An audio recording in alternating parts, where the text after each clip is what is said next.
मी आपल्या आईची पोरगी रोही रणदिवे. सकाळी इतकं चिनबिन होतं दिमाग की आज जायची पण इच्छा होत नव्हती. कम्प्युटर क्लास जाऊ की गावी जाऊ की चिलाटीला जाऊ. त्यानंतर आम्ही निघालो चिलाटीला.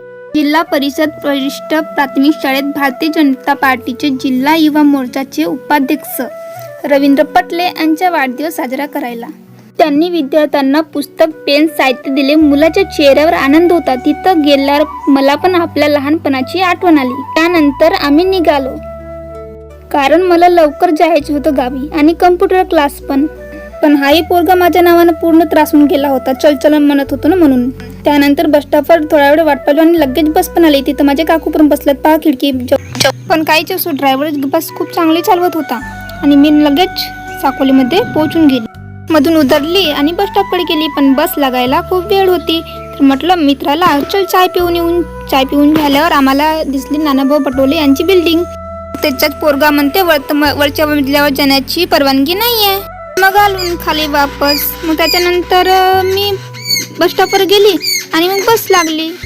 हा पहा आमच्या गावाकडे जाण्याचा जंगल किती सुंदर आणि मोहक आहे. पण हे पोरापोरी जंगल नाही पाहत, मोसम नाही पाहत आणि मोबाईलमध्येच घुसून राहतात. मग माझ्या गावाला मग मी बसवरून उतरली. तसंच हा पोरगा गेट लावत होता. मी म्हटलं मारते की काय मला. हा बघा आमच्या गाव आणि आमच्या गावाचा बस स्टॉप आणि हा नजारा आमच्या गावाचा.